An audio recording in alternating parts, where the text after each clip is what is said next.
Assalamualaikum warahmatullahi wabarakatuh. Halo semuanya, bagaimana kabarnya? Pasti baik ya. Hari ini kita akan pelajari tentang perkembangan vegetatif pada tumbuhan Angiospermae. Materi pertumbuhan dan perkembangan kelas 9 semester Ganjil. Sebelum kita mulai pembelajaran hari ini, silahkan kalian amati terlebih dahulu beberapa gambar ini.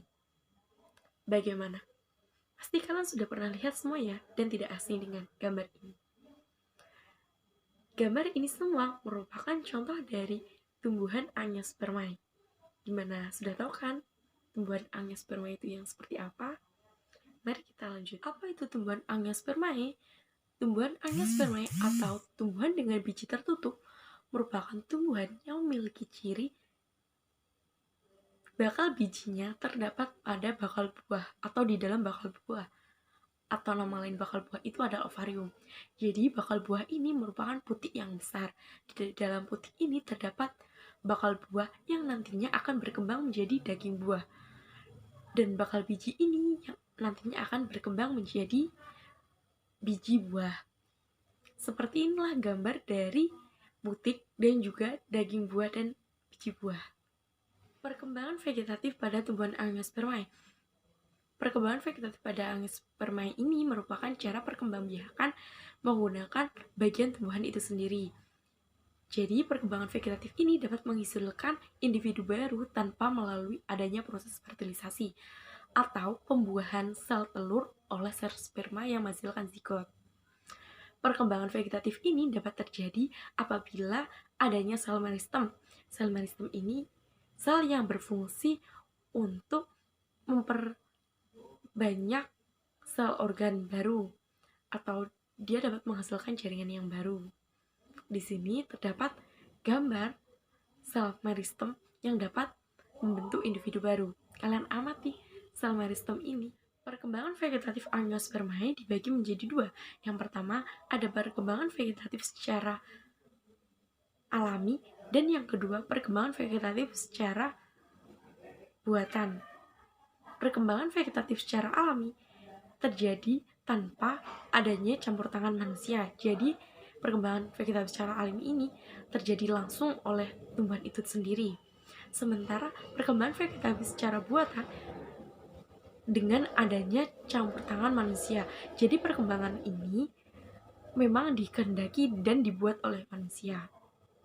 Perkembangan vegetatif Angiospermae yang alami dibagi menjadi 5. Yang pertama ada rizoma, yang kedua ada stolon, yang ketiga ada umbi lapis, yang keempat umbi batang, dan yang terakhir ada kuncup daun adventif. Contoh perkembangan vegetatif alami yang pertama ada rizoma. Rizoma merupakan batang yang tertinggal di dalam tanah. Contoh dari rizoma ini ada tumbuhan jahe, temulawak, lengkuas, dan juga kunyit. Di dalam lengkuas itu terdapat yang namanya buku. Buku tersebut yang merupakan sebagai tumbuhnya rizoma. Jadi rizoma ini tumbuh di buku tersebut. Kalian amati gambar tersebut. Di situ kan di bukunya ada seperti tunas kecil. Yang kedua ada stolon. Stolon merupakan batang yang menjalar di atas tanah. Tunas dapat tumbuh di buku stolon. Jadi apabila tumbuhan ini sudah besar dan tunas dipisahkan, maka tunas sudah bisa menjadi individu baru karena tunas tersebut sudah terdapat akar. Contoh dari stolon ini ada strawberry. Strawberry yang biasa kita lihat itu kan batangnya menjalar.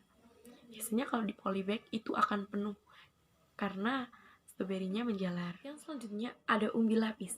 Dinamakan umbi lapis karena apabila dibelah akan terdiri lapisan-lapisan dari yang menebal, kemudian yang lunak, serta daun. Dan juga ada yang dinamakan cakram yang ada di bawah umbi lapisnya. Umbi lapis ini merupakan modifikasi dari daun dan batang. Contoh dari umbi lapis ini adalah bawang merah. Apabila kalian belah bawang merah, maka itu kan akan terlihat beberapa lapisan-lapisan. Hal itulah yang dinamakan dengan umbi lapis. Keempat, ada umbi batang.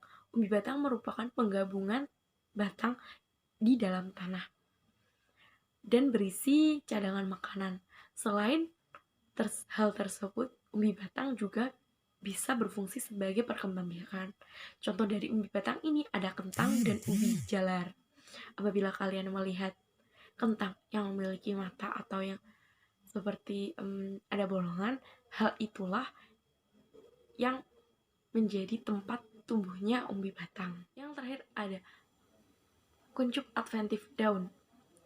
Pada ujung daun terdapat sel yang dapat membelah atau sel meristem.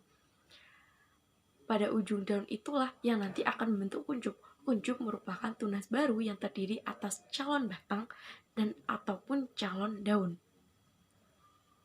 Kuncup yang berada di ujung daun dinamakan kuncup adventif. Contoh dari kuncup adventif daun ini bisa kalian jumpai pada tanaman cocor bebek dan begonia. Yang selanjutnya ada perkembangbiakan secara vegetatif buatan.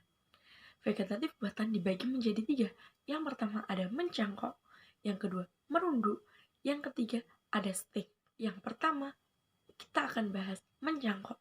Mencangkok dapat dilakukan dengan cara mengelupas kulit tanaman, kemudian dibalut dengan tanah dan dibungkus dengan serabut kelapa atau plastik, sehingga nanti akan tumbuh akar. Setelah tumbuh akar, nanti dapat dipisah dan ditanam.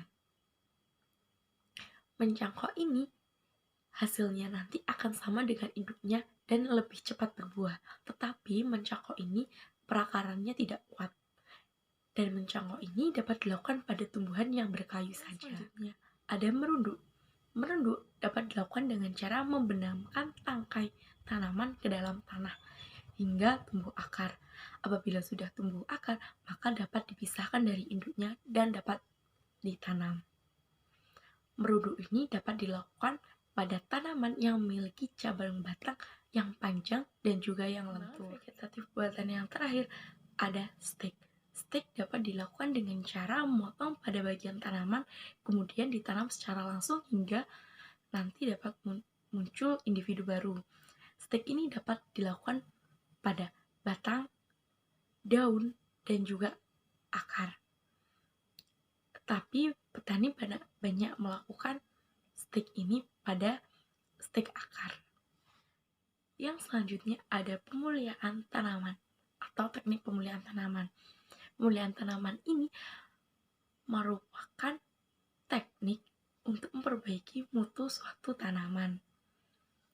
Dan teknik pemuliaan tanaman ini dibagi menjadi 2, yaitu ada mengenten atau menyambung, dan yang kedua ada okulasi atau menempel. Yang pertama yaitu mengenten atau menyambung.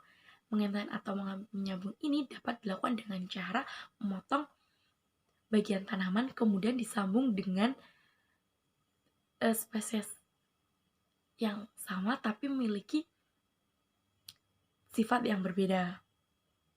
Kalau okulasi ini yaitu dilakukan dengan cara menempelkan mata tunas ke kulit yang tanaman yang lain, tapi masih dalam satu spesies. Tadi materi dari perkembangbiakan Angiospermae secara vegetatif.